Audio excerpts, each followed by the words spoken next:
Mielőtt SMR hengereznél, vagy fekvőtámaszoznál, esetleg csak simán támasz gyakorlatokat végeznél, akkor érdemes ezeket az előkészítő gyakorlatokat megcsinálni.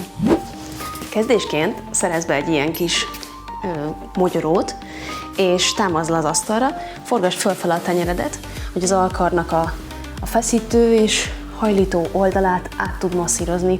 Érdemes fölfele is forgatni a hüvelykujjadat, lefele a tenyeredet és felfele is. Próbáld minden oldalról lassan és nyugodtan átmasszírozni. Következő gyakorlatként érdemes megtámaszkodni a földön. Hogyha ez nagyon nehézséget okoz, mert nem tudsz esetleg térdelni, akkor egy asztalnál is el tudod végezni ezeket a gyakorlatokat.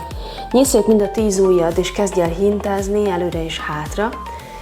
Próbáld addig a mozgástartományig elvinni, hogy érezd, hogy nyúlik az alkar, illetve a csukló területe, de ne okozzon nagy mértékű fájdalmat.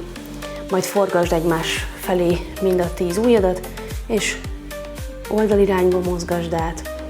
Körzéseket érdemes indítani, és minél több irányba átmozgatni.